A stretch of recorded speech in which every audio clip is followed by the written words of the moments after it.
Dhyan ശ്രീനിവാസിന്റെ movie വരാനായിട്ട്. ഇത്ര അധികം മൂവീസ് വന്നാലും എനിക്ക് തോന്നുന്നു ധ്യാനിന്റെ മൂവിയെക്കാട്ടിലും ഭയങ്കര റീച്ചാണ് ഒരു ഡേയില് ധ്യാന്റെ ഇന്റർവ്യൂ കാണുമ്പോൾ, അല്ലെങ്കിൽ ആ സോഷ്യൽ മീഡിയ പ്ലാറ്റ്ഫോമിൽ. ഇതിനകം തന്നെ ധ്യാൻ ഒരുപാട് ഇന്റർവ്യൂസ് നമ്മുടെ ചാനൽ ഉൾപ്പെടെ പലർക്കും കൊടുത്തിട്ടുണ്ട്. എന്നിരുന്നാൽ കൂടെ ധ്യാന്റെ ആണല്ലേ.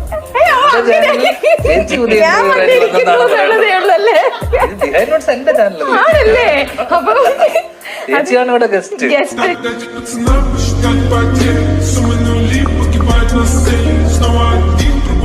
കഥകൾ ഇങ്ങനെ ഉണ്ടാക്കുവാണോ? അങ്ങനല്ല പറഞ്ഞത്. ഓൾറെഡി ലൈഫിൽ നടന്നത് മൊത്തം കുറെ ഇന്റർവ്യൂ കൊണ്ട് കഴിഞ്ഞു. അതേപോലെ അടുത്തത് തരാനുള്ള ഗ്യാപ്പ് കൊടുക്കാൻ ഓരോ ദിവസങ്ങളിൽ സ്പേസ് വേണ്ട കൊച്ചിനുണ്ടാക്കി. ഒരു കാര്യം ചെയ്യും, എന്നെ നിങ്ങളുടെ ചാനലിന്റെ ചെലവിൽ എവിടെയെങ്കിലും ഒരു തായ്ലൻഡിലോ ഒരു ഹോളണ്ടിലോ എല്ലാം വിട്. എവിടെ പോയാലോ? പിന്നെ എവിടെ ഇഷ്ടം?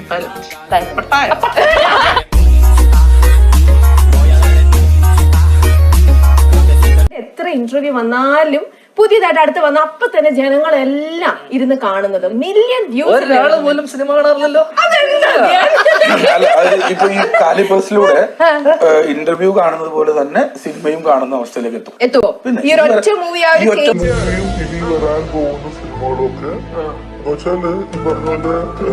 വിനീതേട്ടൻ കൈനീട്ടൊക്കെ തരുമോ? പുള്ളിയല്ലേ ഏകദേശം നമുക്കൊക്കെ ഇങ്ങോട്ട് കിട്ടലാണല്ലോ. അപ്പൊ പുള്ളിയും ഇങ്ങനെ നിൽക്കുകയായിരിക്കും നമ്മുടെ കൂടെ തന്നെ. ഒരു വരുമാനം ഇല്ലാതെ അന്ന് ചേട്ടൻ സ്കൂളിൽ പഠിക്കുകയാണല്ലോ, ഞാൻ സ്കൂളിൽ പഠിക്കുന്നു. അപ്പൊ പുള്ളി അങ്ങനെ അന്ന് തന്നിരുന്നില്ല, ഇന്നും തരുന്നില്ല.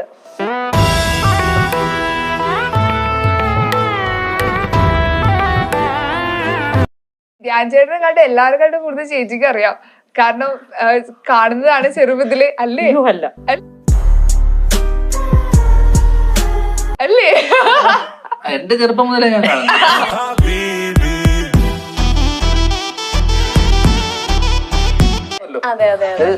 അവരവരെ സ്റ്റാൻഡേർഡിനനുസരിച്ച് വേണം കൈനീട്ടം കൊടുക്കാൻ. ഇപ്പൊ ഞാൻ നിനക്കൊരു കൈനീട്ടം തരുവാണ്, ഞാൻ മിനിമം എന്ത് തരും?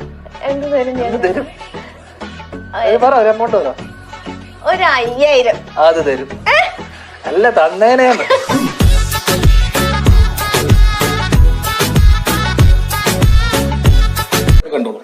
സിനിമ നല്ലതാണെങ്കിൽ ഞാൻ എപ്പോഴും എന്റെ കൂടെ, ഞാൻ അസിസ്റ്റന്റ് സജി ഉണ്ട് എന്റെ കൂടെ, സജിനോട് ഞാൻ ചോദിക്കും, നമുക്ക് എന്നോട് ഇപ്പൊ കഴിഞ്ഞ ദിവസം ചേട്ടൻ നടക്കാനോട് പറഞ്ഞു, നിനക്ക് ഓടാനൊരു നല്ല സിനിമ ഉണ്ടെങ്കിൽ നീ സ്റ്റാർ ആണ്, സ്റ്റാർ. അപ്പൊ ചോദിക്കണം, ഓടാൻ വല്ലതും ഉണ്ടോ?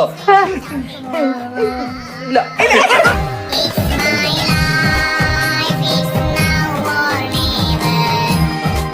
അടുത്തത്, കയ്യിലുള്ള കഥകളുടെ സ്റ്റോക്ക് കഴിഞ്ഞപ്പോൾ ഇനി ഞാൻ ഇന്റർവ്യൂവിൽ എന്ത് പറയുമെന്ന് ഓർത്ത് ടെൻഷൻ അടിച്ചിട്ടുണ്ട്.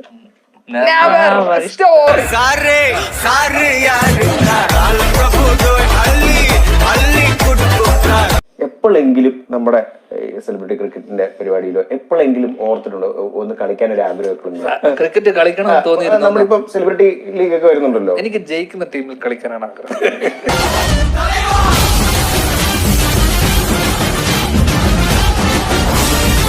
ഈ സിനിമ കാണുമ്പോൾ പ്രേക്ഷകരോട് എന്താ പറയുന്നത്? അതും ചേച്ചി പറയും. നേരത്തെ ചേട്ടനോട് നേരത്തെ ചേട്ടനോട് എല്ലാവരും ധ്യാനൂട്ടന്റെ ഇന്റർവ്യൂ കണ്ടു വിജയിപ്പിക്കുന്നത് പോലെ ഈ സിനിമയും കണ്ട് വിജയിപ്പിക്കണം. അതാണ് ഒരുപാട് പേരുടെ സ്വപ്നങ്ങളാണ്. ഈ പടം കണ്ട് വിജയിപ്പിച്ചില്ലെങ്കിലും ഇന്റർവ്യൂ എന്നാണ് എനിക്ക് തോന്നുന്നത്. ധ്യാൻ ചേട്ടൻ എല്ലാവർക്കും എന്ത് ഇഷ്ടാന്നറിയോ? ധ്യാൻ ശ്രീനിവാസൻ എന്നുള്ള പേര് കാണുമ്പോ തന്നെ ഭയങ്കര സന്തോഷമാണ്, എടുത്ത് നോക്കാൻ തോന്നും എന്നൊക്കെ എല്ലാരും പറയുന്നത്. ഞാനും നിന്റെ കുറെ ഇന്റർവ്യൂ കണ്ടിട്ടുണ്ട്. രണ്ടുപേരും കണ്ടിട്ടുണ്ട്. Thank you. നന്നായിട്ടല്ല പറഞ്ഞേ.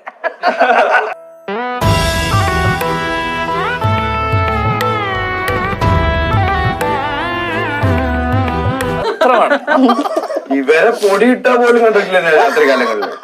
ഞങ്ങളുടെ റൂമുകൾ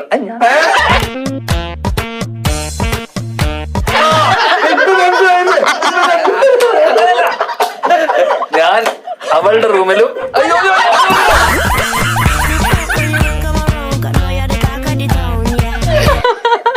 എല്ലാരും തിരിച്ചൊരു പോയി കഴിഞ്ഞാൽ ആരോ ബെഡ്റൂമിൽ കിടന്ന് ഉറങ്ങണം.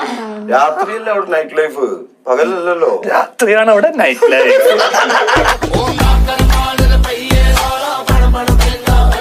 അപ്പൊ നമ്മൾ ഈ ഓണത്തിനൊക്കെ സദ്യ പോലെ കുറെ സിനിമകളൊക്കെ ഓണം റിലീസായിട്ട് വന്നു. ഒരു ഇതിപ്പോ ഓണം ഡിലൈറ്റ് പോലെ ഒരു സദ്യ കഴിഞ്ഞിട്ടുള്ളൊരു പായസം പോലെയാണോ നമ്മുടെ നദികളിൽ സുന്ദരി യമുന? ഒരു സ്വീറ്റ് പോലെ ആണോ? ആണ് ആണ് പറ. ആണ് അത്രേ ഉള്ളൂ. പായസം കുടിച്ചിട്ട് എല്ലാം മടക്കിയിട്ട് പോയിക്കോ. ജസ്റ്റ് ഒരു ബ്രീഫായിട്ട് എന്തെങ്കിലും പറയാൻ പറ്റുമോ? ഇതുവരെ ചെയ്തതിനേക്കാളും എന്തെങ്കിലും വ്യത്യാസമായിട്ടുള്ളത് എന്തെങ്കിലും ഉണ്ടോ? ഉണ്ട് കുറെ വ്യത്യാസമുണ്ട്. ഇത് ഓടും ചിലപ്പോ.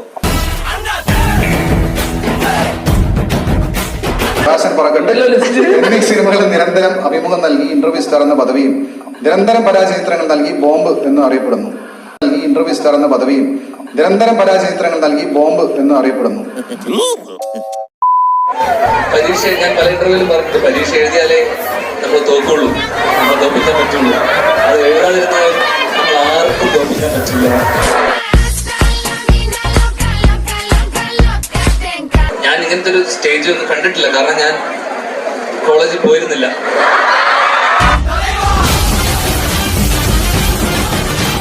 എനിക്കറിയില്ല ഇങ്ങനത്തെ റൈറ്റേഴ്സിനൊന്നും, അങ്ങനത്തെ ടാലന്റഡ് ആയിട്ടുള്ള ഞാൻ കണ്ടിട്ടില്ല ഇങ്ങനത്തെ. പക്ഷെ ഈ ഒരു സംസാരത്തിൽ ഞാൻ ശ്രദ്ധിച്ചൊരു കാര്യമുണ്ട്. ധ്യാൻ എന്നൊരാള് എനിക്കറിയത്തില്ല, സ്റ്റാർട്ടിങ് ടൈമിൽ ചിലപ്പോൾ വന്നപ്പോഴും, അതായത് തിരയിൽ തുടങ്ങിയ സമയത്തും ചിലപ്പോൾ ഇത്രയൊക്കെ തോട്ട്ഫുൾ ആയ ഒരാൾ ഞാൻ ഇതിനേക്കാളും തോട്ട്ഫുൾ ആയ സമയത്താണ് എന്നെ വീട്ടിൽ നിന്ന് അടിച്ച് പുറത്തു. ഇൻഫ്ലുവൻസറെ സംബന്ധിച്ച് സാമൂഹിക പ്രതിബദ്ധത എന്നുള്ളൊരു സാധനം നിലനിൽക്കുന്നു. ഇവിടുത്തെ ഗവൺമെന്റിനെ പറ്റിച്ചുകൊണ്ട് എന്തെങ്കിലും സാധനങ്ങൾ ചെയ്താൽ അത് ഇൻഫ്ലുവൻസർക്ക് പണി കിട്ടുന്നതാണ്. സോ വളരെ സിമ്പിൾ ഉത്തരാണ്. ഒരാളെ ഇൻഫ്ലുവൻസ് ചെയ്യുന്ന, ഈ രാജ്യത്തിന് ആവശ്യമുള്ള കാര്യങ്ങൾ മുമ്പോട്ട് വെക്കുന്ന ആളാണ് ഇൻഫ്ലുവൻസർ എന്ന് പറയുന്നത്. അത് എനിക്കിതൊക്കെ അറിയാം. ഒരു +1 കഴിഞ്ഞ് +2 എത്തുമ്പോഴേക്ക് അവര് പറയും +2 ആണ് ജീവിതത്തിൽ നിങ്ങളുടെ ഏറ്റവും വലിയ ടേണിംഗ് പോയിന്റ്. ഇതൊന്ന് പിടിച്ചു കിട്ടിയാൽ പിന്നെ നിങ്ങൾ കഴിഞ്ഞ് സെറ്റിൽ. അതും കോളേജൊക്കെ ആവുമ്പോൾ പറയും ഇത് കോളേജ് പഠനമാണ് നിങ്ങളുടെ ജീവിതത്തിൽ ഏറ്റവും വലിയ മാറ്റം തരുന്നത്. അങ്ങനെ എന്നെ പല ഘട്ടങ്ങളായിട്ട് എന്നെ അച്ഛനമ്മമാര് പറ്റിച്ചു. കോളേജ് ആയപ്പോഴേക്കും ഞാൻ അവരെ പറ്റിച്ചു.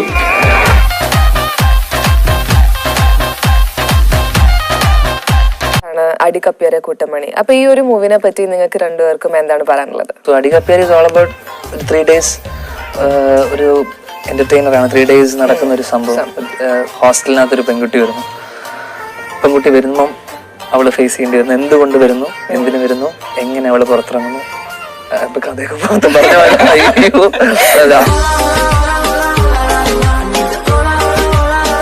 Welcome to the show. Dhyan Sreenivasan.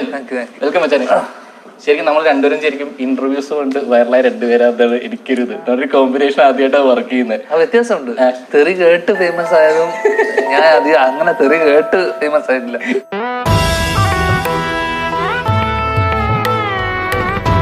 സിമ്പിളാണ്, ഹമ്പിളാണ്, ശരിക്കും തുറന്ന് സംസാരിക്കുന്ന ഒരു വ്യക്തിയാണ്.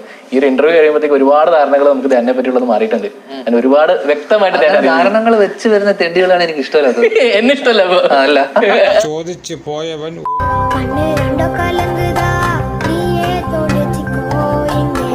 പാലക്കാട് എത്തി കഴിയുമ്പോൾ വലിയ ഫ്ലക്സുകളൊക്കെ ഉണ്ടാവും KSU യൂത്ത് കോൺഗ്രസിന്റെ ഒക്കെ. അപ്പൊ ഞാൻ അച്ഛനോട് ചോദിച്ചിട്ടുണ്ട്, എന്ന് ഞാൻ ചെറുപ്പമാണ്, 4ാം ക്ലാസ്സിലോ 3ാം ക്ലാസ്സിലോ പഠിക്കും. ആരാണ് അച്ഛാ ഇത്? അച്ഛൻ പറയും ഇതാ മോനെ ഷാഫി.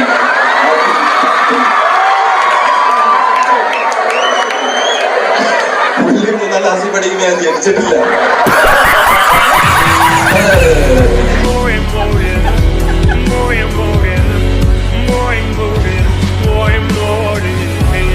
മൂവി റിവ്യൂസ് ഉണ്ട്. അപ്പൊ അവരൊക്കെ ഇതിലെ പൊളിറ്റിക്കൽ കറക്റ്റ്നെസ്സും ഒക്കെ നോക്കുന്നു. അങ്ങനെ ഒരു പേടിയുണ്ടോ? 10 പേര് കണ്ടാൽ മതി എന്ന് ആലോചിക്കുമ്പോഴാണ് ഞാൻ പൊളിറ്റിക്കൽ കറക്റ്റ്നെസ്.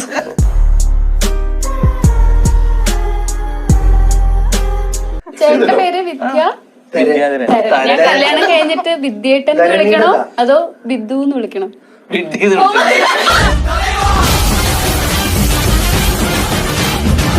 നമ്മുടെ സിനിമ എന്ന് റിലീസ് സെപ്റ്റംബർ 15. ഈ വർഷം മൊത്തം അത് തന്നെ ഓടട്ടെ കിടന്ന്. ഞാനോടും നാട്ടിൽ നിന്ന്.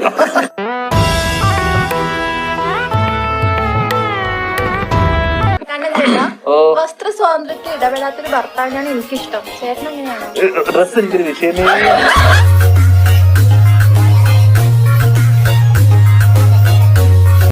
വലിയ മാധ്യമ ശ്രദ്ധ നേടി. ചങ്സ് എന്ന ഒമർ ലുലു സിനിമയിൽ അഭിനയിച്ചു.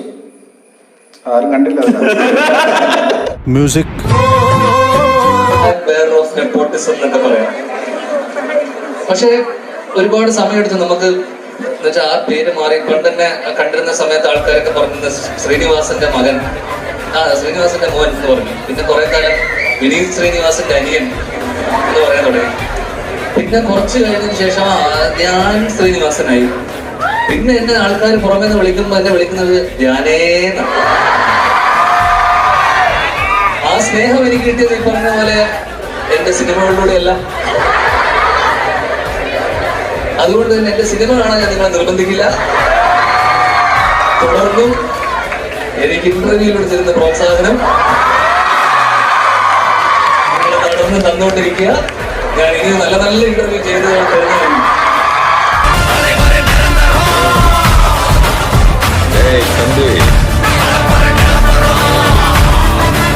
ഒരു വിജയവും. അപ്പൊ നടുക്കിരിക്കുമ്പോ സാറിന്റെ ഒരു ഹരം. തീർച്ചയായിട്ടും എപ്പോഴും ഞാൻ അവരുടെ നടുക്കിരിക്കാനാണ് കൂടുതൽ ആഗ്രഹിച്ചിട്ടുള്ളൂ. അപ്പൊ അതുകൊണ്ട്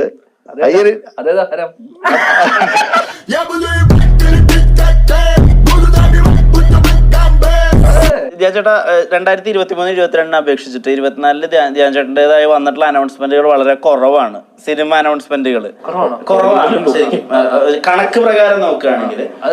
തെറ്റാണ്. കഴിഞ്ഞ വർഷത്തിനേക്കാളും കൂടുതലാണ് സത്യം. കാരണം പടക്കങ്ങൾ എന്നും എൻ്റെ ഒരു വീക്ക്നെസ് ആയിരുന്നു.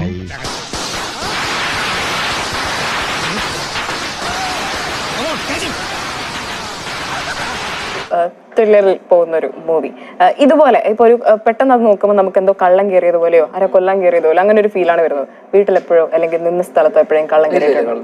ഏറ്റവും വലിയ കള്ളം വീട്ടിനകത്തിരിക്കും.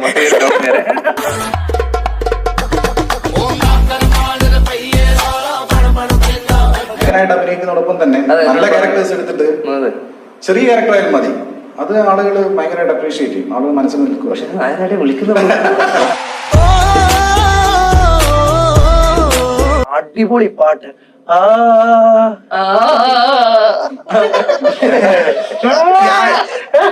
ഞങ്ങള് 5 പേര് പറയും, പാടും. ധ്യാൻ ചേട്ടൻ അതിന്റെ ലിറിക്സ് പാടണം. ബാക്കി കൂടെ നീ പാടിയാൽ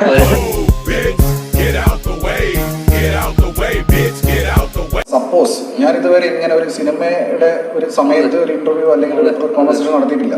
അപ്പൊ സപ്പോസ് ഈ സിനിമ നല്ലതാണെന്ന് ജെന്യൂൻലി നല്ലതാണെന്ന് ഞാൻ പറഞ്ഞു കഴിഞ്ഞാൽ കുറെ PR ടീം ഉണ്ടല്ലോ നമുക്ക് എതിരുള്ള, നിങ്ങൾക്ക് അപ്പുറത്തോ PR ടീം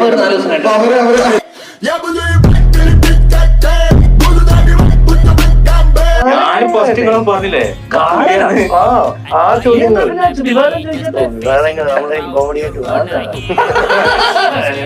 വിവാദം ഉണ്ടാക്കിയാൽ എന്റെ അപ്പൻ ഇപ്പോഴും കിടന്നു.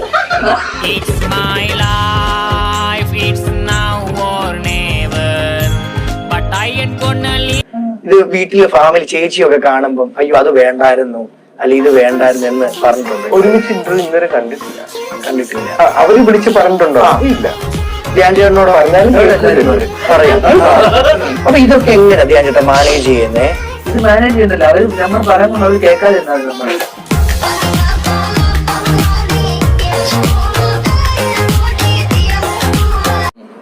അതായത് നദികൾ സുന്ദരി അമ്മിന റിലീസ് ആവുകയാണ് ധ്യാന്റെ സിനിമ. ധ്യാനിന് വളരെയധികം പ്രതീക്ഷയുള്ള സിനിമ. ബോംബാവിലാന്ന് നമ്മളെല്ലാം പ്രതീക്ഷിക്കുന്ന സിനിമ. വിനീത് ശ്രീനിവാസനെ നോക്കിയിട്ട് ഓർമ്മയുണ്ടോ ഈ മുഖം എന്ന് ചോദിച്ച നായിക ഇപ്പോ വിനീത് ശ്രീനിവാസന്റെ അനിയന്റെ നായികയാവുന്നു. അതിന്റെ ഒരു സുഖം എന്ന് വെച്ച് കഴിഞ്ഞാൽ കഴിഞ്ഞ വർഷം ഡിസംബറിലായിരുന്നു ഓർമ്മയുണ്ടോ മുഖം. ഈ വർഷം ഡിസംബറിൽ അതേ നെക്സ്റ്റ് ഡിസംബറിൽ ആഫ്റ്റർ 1 year നമിത ഇപ്പോ എന്റെ നായികയാണ്. എന്റെ അച്ഛന്റെ നായികയായിരിക്കും.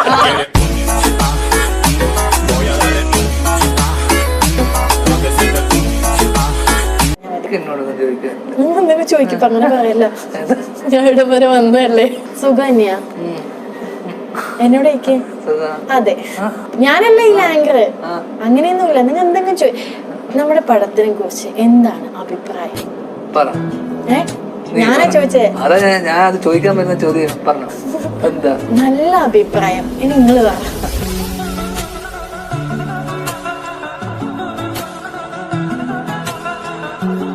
ഇഴുകിച്ചേർന്ന് അഭിനയിക്കുന്നതിനെ കുറിച്ച് എന്ത് പറയുന്നു?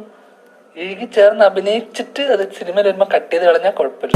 Too many thoughts on my mind, I can't sleep at night, so I just keep writing. I don't need no help, I don't need opinions, so don't waste my time. Kasaragod നിങ്ങൾ ഏതാ പടം ചെയ്ത്? ഇടയിൽ ഒരു ഗ്യാപ്പ് കിട്ടിയാൽ എന്ത് ചെയ്തതാ? ഈ സമയമുള്ളതുകൊണ്ടല്ലേ സിനിമയൊക്കെ ചെയ്യാൻ പറ്റിയത്. വെറുതെ എത്ര പടങ്ങൾ ഞാൻ കേട്ടോ. അതിനിടയ്ക്ക് എന്നെ ആരോ ചോദിച്ചു ധ്യാനിന്റെ ഒരു പടം നടക്കുന്നുണ്ട്, കാസ്റ്റിംഗ് നടക്കുന്നുണ്ട്, താല്പര്യം ഉണ്ടോ എന്നിട്ട്. ഞാൻ ചോദിച്ചു ആൾക്കാർ പറ്റിക്കുന്നത്. അപ്പോഴേക്ക് സത്യം 5 പടം നേരപ്പിച്ചു. എങ്ങനെയാണിത്? എങ്ങനെയാണ് പൊളിച്ച് പടം പൈസ തന്നോണ്ട് പോയി അഭിനയിച്ചു. നല്ല സിനിമ തന്നെയല്ലോ.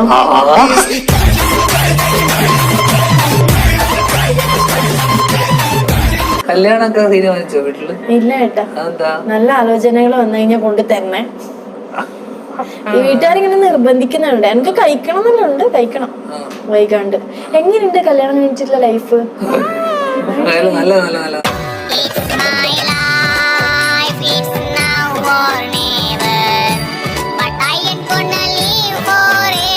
നിങ്ങൾ മഹാബലി ആയാൽ നമ്മുടെ സൊസൈറ്റിയിൽ വരുത്താൻ പോകുന്ന ഒരു മാറ്റം എന്തായിരിക്കും? ഞാൻ സദ്യയുടെ കൂടെ പുതിയ ഐറ്റംസ് ഉൾപ്പെടുത്തും. കുറച്ച് നോൺ വെജ് ഒക്കെ ഒന്ന് ജനകീയമാക്കും ഓണത്തിന്. മഹാബലിയായ അതിനും മഹാബലി ആവണ്ടല്ലോ, കുക്കായ പോലെ.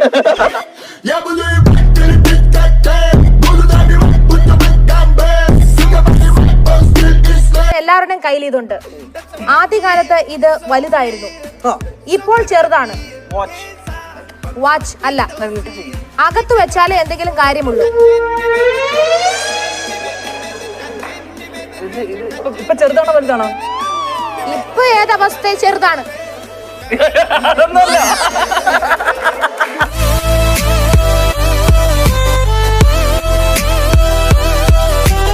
ക്ലൈമാക്സും ഒന്ന് ഇന്റർവെല്ലും, ഈ 2 ഏരിയയില് ഒരു ചെറിയ പരിപാടി ഉണ്ട്. ഇത് വർക്കായാൽ ഒരു എബോ ആവറേജ് അല്ലെങ്കിൽ അതിന്റെ മുകളിൽ നിൽക്കുന്ന ഒരു ത്രില്ലർ സിനിമയായിരിക്കും.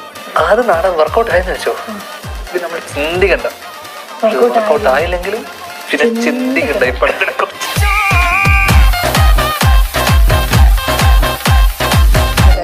ആ പോസ്റ്ററിലൊക്കെ ധ്യാനിന്റെ ഒരു പ്രത്യേകതര എക്സ്പ്രഷൻ മാത്രമേ എനിക്ക് കാണാൻ സാധിച്ചില്ലായിരുന്നുള്ളൂ. ആ എക്സ്പ്രഷൻ മൊത്തം പടത്തിലാ എക്സ്പ്രഷൻ. അതെങ്ങനെയായിരുന്നു എക്സ്പ്രഷൻ ഒന്ന് കാണിച്ചു തരുമോ? അത് എക്സ്പ്രഷൻ എന്ന് അറിയാമോ? ഇടക്ക് കഥ മനസ്സിലാവില്ലല്ലോ, ആ സാധനമാണത്.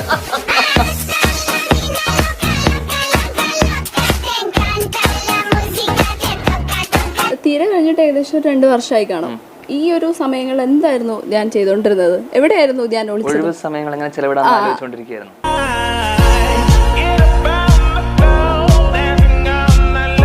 കുട്ടീനെ കാണുമ്പോ എങ്ങനെ ഒരു ഇഷ്ടം തോന്നുന്നത്? അത് കല്യാണം സ്വാഭാവികമായിട്ട് നമുക്ക് സത്യം പറയാലോ, എനിക്ക് അങ്ങനെ തോന്നിയിട്ടുള്ള ഇഷ്ടം തോന്നിയിട്ടുള്ള പെൺകുട്ടികളൊക്കെ ഉണ്ട്. അവരുടെ അടുത്ത് ചിലപ്പോൾ 2 മിനിറ്റ് സംസാരിച്ച് നമുക്ക് ആ ഇഷ്ടം പോകും അല്ലേ? ചില പെൺകുട്ടികളുടെ അടുത്ത് ഭയങ്കര കാണാനൊക്കെ ഭയങ്കര ഇതായിരിക്കും, പക്ഷെ 2 മിനിറ്റ് നമ്മളൊന്ന് സംസാരിച്ചാൽ മതി, ഇതുപോലെ ഇരുന്ന് സംസാരിച്ചാൽ മതി.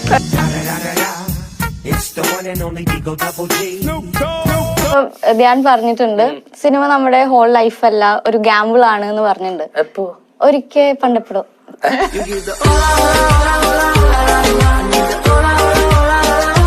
ധ്യാൻ ചേട്ടൻ ഒരു ആങ്കർ ആയിരുന്നെങ്കിൽ ചോദിക്കാൻ പോകുന്ന ഏറ്റവും സ്റ്റുപ്പിഡ് ക്വസ്റ്റ്യൻ.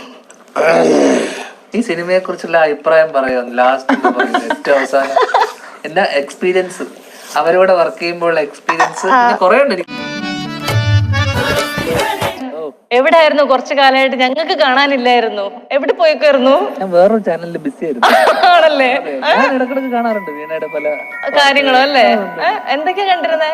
അടുത്ത ഒരാഴ്ച മുന്നേ എന്തോ അത് പറയണ്ട, കുഴപ്പമില്ല, നമുക്ക് നല്ല കാര്യങ്ങളും അല്ല സംസാരിക്കാം. സമയം തീരെ ശരിയല്ല.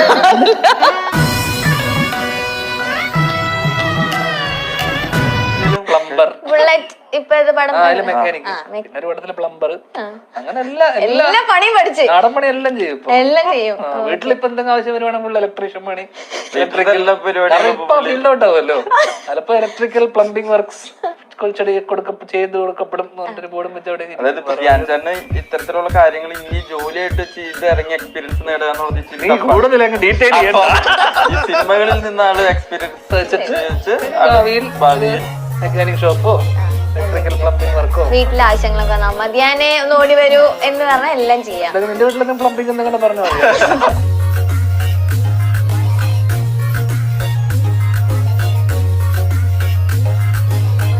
പ്രേമിച്ച് കല്യാണം കഴിച്ചാണ്, ചേട്ടനും പ്രേമിച്ച് കല്യാണം കഴിച്ചാണ്. അതുകൊണ്ട് തന്നെ നമ്മളെല്ലാവരും വീട്ടിലെല്ലാവരും പ്രേമ വിവാഹമായതുകൊണ്ട് അവര് പ്രേമിച്ച് കല്യാണം കഴിച്ചുകൊണ്ട് പുള്ളിക്ക് ഇവർക്കാർക്കും ഒത്തു പറയാൻ പറ്റില്ലല്ലോ. നമ്മൾ പ്രേമിച്ചപ്പോ അവരും സപ്പോർട്ട് ചെയ്തു നമ്മളെ. വലിയ കാര്യല്ലേ, കട്ട സപ്പോർട്ട്. ഇനി എന്റെ മോള് പ്രേമിച്ച് കല്യാണം കഴിക്കുമ്പോ ഞാൻ പറയും അത് നടക്കൂല.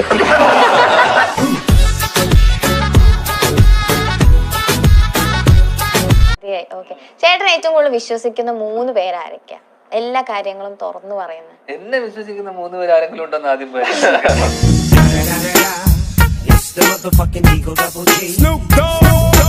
തിയേറ്ററിൽ കാണാനുള്ള എക്സൈറ്റ്മെന്റിലാണ് ഞാൻ ഇപ്പോൾ ഇരിക്കുന്നത്. അപ്പൊ എന്തായാലും അടിച്ചു നീ കാണുകയല്ലേ സിനിമ? ഞാൻ കാണും. ഞാൻ നാട്ടിൽ പോവാണ്, എന്നിട്ട് ഞാൻ പടത്തിന്റെ നീ കഴിഞ്ഞ നമ്മുടെ പടം കണ്ടേ? ഞാൻ പ്രകാശ് ഫാസില് ശ്രീനിവാസൻ.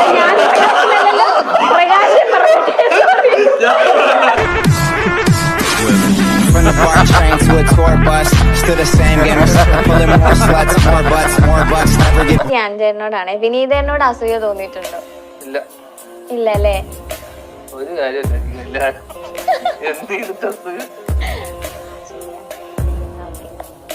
ഓക്കെ, അപ്പൊ അച്ഛനൊക്കെ സുഖമല്ലേ ചേട്ടാ?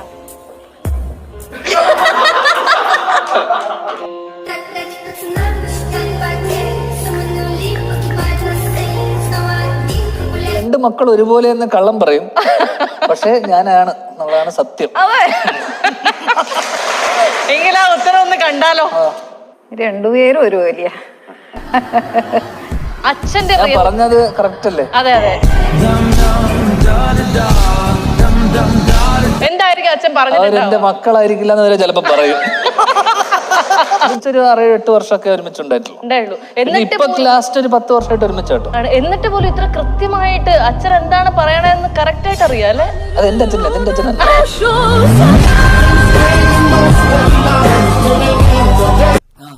എന്നിട്ട് വേണം ശ്രീനിവാസനെ പറ്റി ക്രിട്ടിസൈസ് ചെയ്യാൻ. വിസ്ഡം എന്നെ പറ്റി ഷേക്സ്പിയർ പറഞ്ഞിട്ടാണ് അറിയില്ല.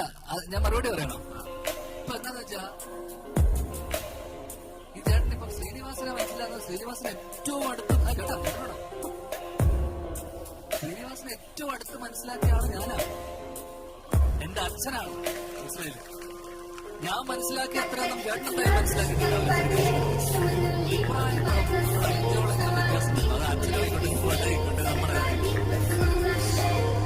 അപ്പൊ എനിക്ക് പുള്ളി പറഞ്ഞ പല കാര്യങ്ങളോട് എനിക്ക് അഭിപ്രായമാണ്.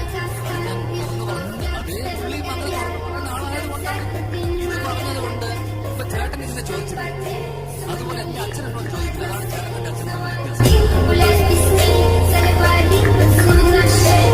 സിനിമയുടെ കുറച്ച് വിശേഷങ്ങളാണ് നമ്മുടെ ധ്യാൻ ചേട്ടനുമായിട്ട് പങ്കുവെച്ചത്. ഈ ഒരു ഫിലിം ചേട്ടന്റെയും ദുർഗാകൃഷ്ണയുടെയും ഇന്ദ്രൻ ചേട്ടന്റെയും ഒക്കെ ജീവിതത്തിൽ ഭയങ്കര ഒരു മൈൽ സ്റ്റോൺ ആയിട്ട് വരട്ടെ. നമ്മുടെ ഒരു ഇവിടെ വരുന്ന ത്രില്ലേഴ്സ് ഇൻഡസ്ട്രി സ്റ്റോൺ എടുത്ത് കിട്ടാതിരുന്നാ മതി.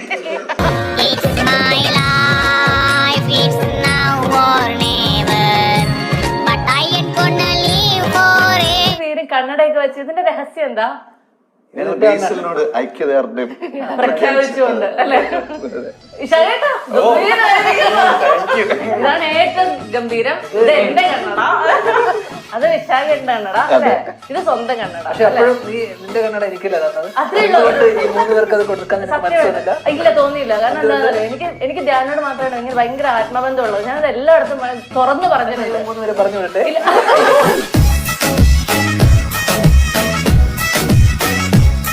ഞാൻ എത്തിയിരിക്കുകയാണുള്ള നിങ്ങൾക്ക് വേണ്ടി ഞാൻ എത്തിയിട്ടുള്ളത്. സ്റ്റുഡിയോയില് ഇപ്പൊ ഫുൾ സെറ്റപ്പാ. പുതിയ സ്റ്റുഡിയോ. കരൺ ജോഹറിന്റെ മറ്റേ കോഫി കരൺ ജോഹർ വരും അടിക്കാൻ ചുമ്മാ എനിക്ക്. നെറ്റ്ഫ്ലിക്സ് ഷോ ചോദിച്ചിട്ടുണ്ട് ഇപ്പൊ. മണ്ടനാണോ കേട്ടോ ഇത്ര? ഞാൻ വെറുതെ മനുഷ്യനായി കഴിഞ്ഞ ശരിക്കും ചേട്ടന് സത്യത്തില് ഇവര് മൂന്നുപേരും വരണം, അതായത് പ്രണവ് മോഹൻലാൽ, കല്യാണി പ്രിയദർശൻ, ധ്യാൻ ശ്രീനിവാസൻ ഉണ്ടായിരുന്നു. ഇതുവരെ പറഞ്ഞതില്ലായിരുന്നു. ഇവര് കിടക്കട്ടെ. നിവിൻ. അതെ, ഇതിപ്പോ എല്ലാവരുടെയും പേരായി. എല്ലാവരും പേര് പറയണം. എല്ലാരും വരണം നിർബന്ധമായിരുന്നു അല്ലേ? എത്ര വർഷം കല്യാണം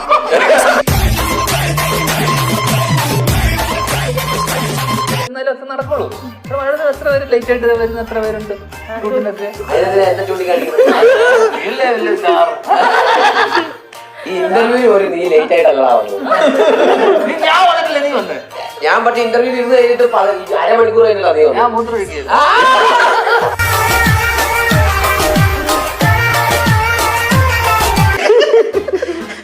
ധ്യാൻ ചേട്ടാ, അങ്ങനെ ഞാൻ ചോദിക്കട്ടെ, ഭയങ്കര പൃഥ്വിരാജ് ഫാൻ ബോയ് ആണല്ലോ. അങ്ങനെയാണെങ്കിൽ രാജുവേട്ടന് വേണ്ടിയിട്ട് രാജുവേട്ടന് മറ്റേ സ്വപ്നക്കൂട് ചോക്ലേറ്റിലൊക്കെ ഉള്ള ഒരു സോൺ ഉണ്ടല്ലോ, ഭയങ്കര തമാശയും കളിച്ചിരിയും പ്രണയവും ഒക്കെ ഉള്ളത്. ആ ഒരു സോണിന് വേണ്ടിയിട്ട് രാജുവേട്ടൻ ഒരു പടം ആലോചിച്ചില്ല? ഞാൻ ആലോചിച്ചിട്ട് രാജുവേട്ടന് മെസ്സേജ് അയച്ചതാ. 2 മീറ്റിംഗ് എടുത്തിട്ടുണ്ട്. മീറ്റിംഗ് എടുത്തതാ. പക്ഷെ എനിക്ക് തിരക്കായിരിക്കും.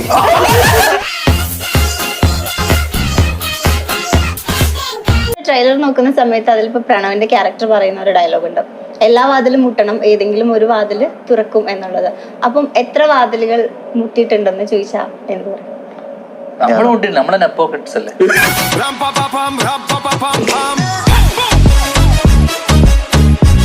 കഥ ഇതുവരെ വിട്ടില്ലേ? ഇല്ല.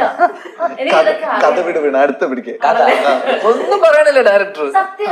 എനിക്കൊന്നും പറയാനില്ല, ഇവര് പറയട്ടെ. പടത്തിന്റെ കഥയെങ്കിലും പറ കുറച്ച്.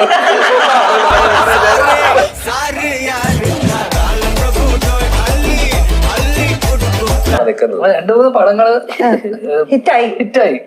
അത് ആ സംവിധായകരുടെ കഴിവും ആ കഥയുടെ ഒരു പിൻബലത്തിലൊക്കെ ആ സിനിമ ഓടി. പക്ഷെ ഇവന് റേഞ്ച് ഇല്ല ഒരു നടൻ എന്നുള്ള രീതിയിൽ. എല്ലാം നോക്കിക്കോ, എല്ലാം സെയിം പെർഫോമൻസ്. എല്ലാം എന്റെ റോൾ ഇവന് കൊടുക്കണ്ടേ. ഇവര് ഒരേപോലെ എല്ലാ പടത്തിലും അഭിനയിച്ചിട്ട് ഇവന്റെ ഒരു പടം ഹിറ്റ് ആവുന്നില്ല.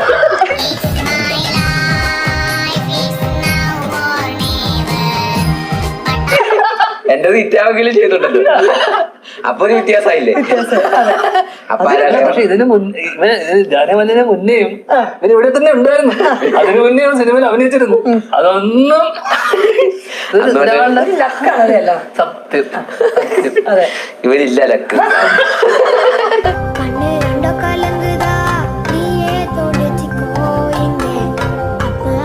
അപ്പൊ ഇതിലേക്ക് എത്തുമ്പോ നിങ്ങൾക്ക് എല്ലാവർക്കും ഒരു കോമ്പിനേഷനും ഒക്കെ ഉണ്ടല്ലോ. എവിടുന്നായിരുന്നു വർഷങ്ങൾക്ക് ശേഷം മനസ്സിൽ കൂടാൻ കാരണം? ഞങ്ങൾ ആ ക്യാരക്ടർ മാത്രം, നമ്മൾ എന്താണോ ആ സാധനം എന്താണ് അത് രാവിലെ ഡയറക്ടർ പറയും. എന്റെ മനസ്സിൽ ഇവനേക്കാൾ നന്നായിട്ട് ചെയ്യാന്നുള്ളത് മാത്രമേ. മ്യൂസിക്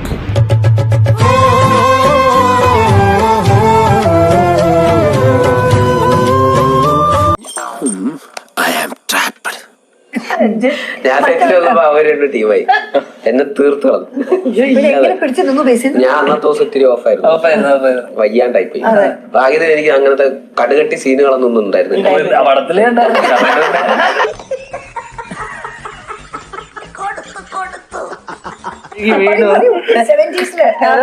എങ്ങനെ താങ്കൾ പക്ഷെ നമ്മള് ആ വന്നു കഴിഞ്ഞാൽ ഡയറക്ടർ നമ്മുടെ അടുത്ത് കൃത്യമായിട്ട് നമ്മൾ പറയുന്നത് എന്താണോ അത് നമ്മളന്ന് ചെയ്യാന്നുള്ളതാ. പിന്നെ നമ്മൾ ആക്ടേഴ്സ് ആയതുകൊണ്ട് നമുക്ക് അത്ര ചേച്ചിക്ക് ബുദ്ധിപരമായ ഉത്തരവാണ് വേണ്ടത്. ധ്യാന ഉത്തരം പറ്റും.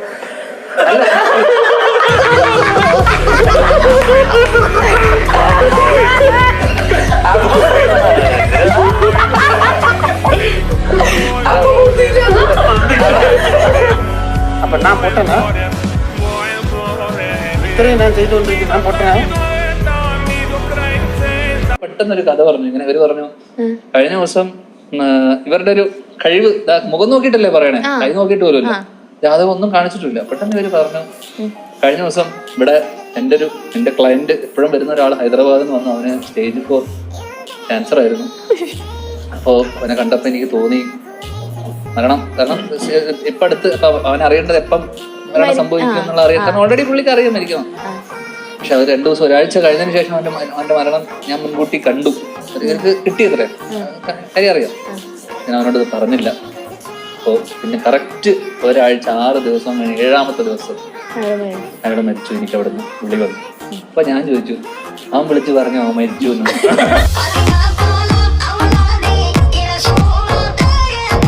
അപ്പൊ എന്റെ അടുത്ത് പറഞ്ഞ ഞാൻ കണ്ടിട്ടില്ല. ഫാമിലി കാണുന്നതിന് മുന്നേ തന്നെ അപ്പൊ കാര്യം പറഞ്ഞു. ഒറ്റ കാര്യം പറഞ്ഞിട്ടുണ്ട്, സിനിമ പ്രൊഡക്ഷനിലോട്ട് വരരുത്. ബാക്കി ഏത് ബിസിനസ് വേണമെങ്കിലും ചെയ്തോളാം. അപ്പോഴാണ് എനിക്ക് ഇങ്ങനത്തെ ഒരു കോള് വരുന്നത്. പക്ഷെ അത് കാരണം ഇപ്പം ദൈവം സജിന്റെ ജീവിതം മാറ്റി മറിഞ്ഞു. അപ്പൂപ്പൻ ആ സമയത്ത് എന്നെ കണ്ടിട്ട് ഞാൻ ജനിച്ചിട്ടില്ല, ബാക്കി എന്റെ കസിൻസ് എല്ലാം ജനിച്ചായിരുന്നു.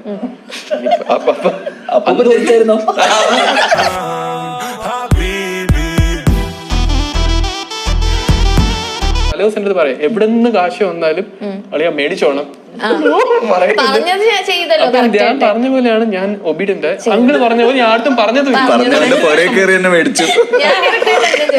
അതുകൊണ്ട് എന്താ നമ്മൾ ഇന്ന് വെച്ചടി ആ പൈസ അതേപോലെ നമ്മൾ കൊടുക്കും.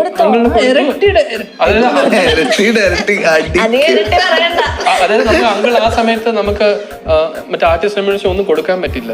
ദേവസ്വം പടം നന്നായപ്പോ അങ്കിൾ തന്ന പൈസയും നമ്മളെ കൊണ്ട് ചെറിയൊരു ആർട്ടിസ്റ്റ് റെമ്യൂണറേഷൻ പോയി നമുക്ക് കൊടുക്കാൻ സാധിച്ചു. 1 രൂപയും കൂടെ വെച്ചിട്ട് കൊടുത്തു.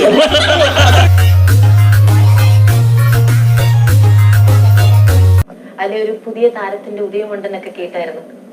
ആരും വരാത്തത് കൊണ്ട് പിന്നെ ഉടനെ പ്രൊഡ്യൂസർ എന്ന പിന്നെ കാശ് സേവ് ചെയ്യാൻ ഞാൻ തന്നെ കയറി അഭിനയിക്കാം എന്നൊക്കെ പറഞ്ഞു.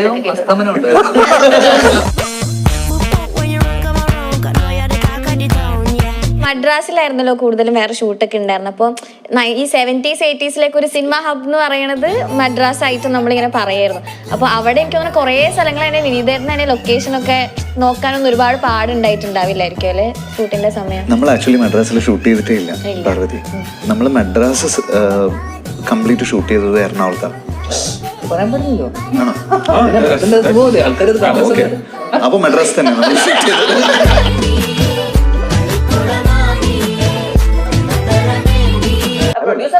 ടെയിലെന്ത് ആക്ച്വലി ഞങ്ങള് അതിന്റെ സീൻ തന്നെ മാറ്റി വെച്ചു. അത് നമ്മുടെ ഏരീസില് നമ്മുടെ അസോസിയേറ്റ് ദൃശ്യ മോഡലായിരുന്നു ഇവർ ഉദ്ദേശിച്ചത്. ടെയിലിന്റെ നമ്മൾ ആർക്കും കൊടുത്തില്ല. തിയേറ്ററിലുണ്ടാവില്ല മിക്കവാറും.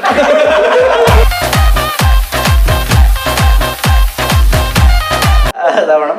ഇതിന്റെ പേരിൽ ഇനി എന്താ പറയുക, വർഷങ്ങൾക്ക് ശേഷം 1 വർഷം, വർഷങ്ങൾക്ക് ശേഷം 100 ദിവസം, വർഷങ്ങൾക്ക് ശേഷം 10 വർഷം, അങ്ങനെ കണ്ടിട്ട് വീട്ടിൽ തല്ലുവരൊക്കെ ഇപ്പൊ ജീവിക്കാൻ കൊടുക്കണ പോലെ ഇന്റർവ്യൂ എടുക്കണം. അപ്പൊ അത് നീ ഉണ്ടാവുമോ?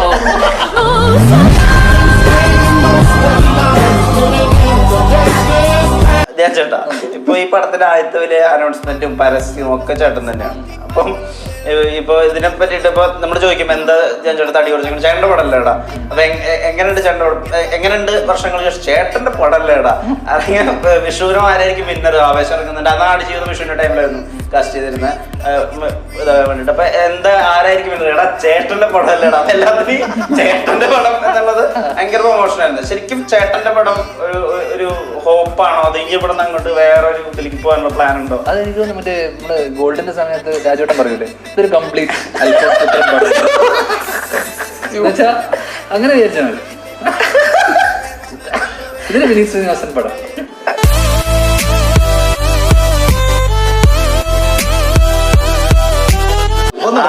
ഇനി തന്നെ പാടുജീവിതത്തിന്റെ വീഡിയോ അവർ ഇറക്കുന്നില്ല എന്ന് തീരുമാനിച്ചു. കാരണം ജീവിച്ചൊരു ജീവിതമല്ലേ, നമുക്ക് കാണിക്കേണ്ട ആവശ്യമില്ല. പക്ഷെ ധ്യാൻ ചേട്ടനെ നമ്മളങ്ങനെ ഷർട്ടില്ലാണ്ട് തന്നെ കണ്ടിട്ടില്ല തോന്നുന്നുണ്ട്. അങ്ങനെ കണ്ടിട്ടില്ല, ഭയങ്കരമായിട്ട് ഞങ്ങൾ ഇറക്കുന്നുണ്ട്.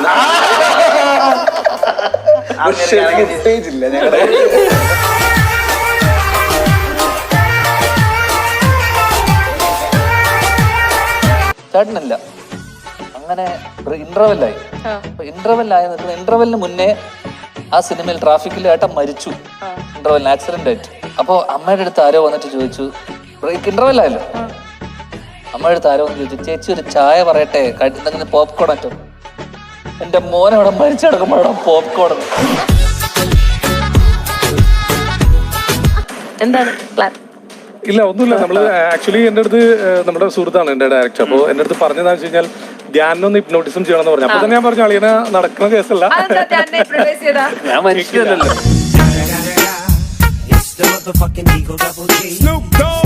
അല്ല ഷൂറാണോ? അതേ പറഞ്ഞു, ഇവന്റെ അടുത്ത് നടക്കൂല. ഓക്കെ നിനക്ക് എന്തോ പ്രശ്നമുണ്ട്, നീ മനുഷ്യനല്ല. അതെ, മെന്റലിസം നമ്മൾ ചെയ്യുന്ന സമയത്ത് നമുക്ക് 100% ഉറപ്പൊന്നും പറയാൻ സാധിക്കില്ല. ഞാൻ ഇതുപോലുള്ള ആളുകളാണ് വരുന്നതെങ്കിൽ അടുത്ത കേസ് ചെയ്യാൻ പറ്റുമോ? ഒന്നുകൂടെ guess ചെയ്യണം. ഒന്നുകൂടെ guess ചെയ്യാം, നമുക്ക് നീ നോക്കാം. കൃത്യമായിട്ടൊന്ന് മനസ്സിൽ വിചാരിക്കും. നീ കൃത്യമായിട്ട് ആ കാർഡ് കറക്റ്റ് കാർഡ് മനസ്സിലാക്ക്. ഞാൻ തമ്മിൽ പറഞ്ഞാ കൊടുത്തത്. അതെ, ഞാനൊന്ന് കംപ്ലീറ്റ് ചെയ്യട്ടെ. ഞാനൊരു ക്ലൂ തരാം. വേണ്ട, ക്ലൂ ഒന്നും വേണ്ട.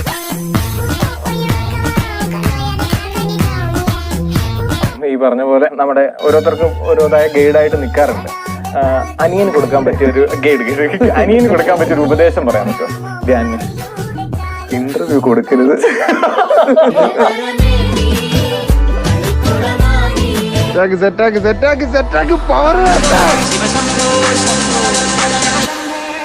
Salimos para la carretera, la gente a mí me pregunta y yo le digo que yo estoy en Marianela.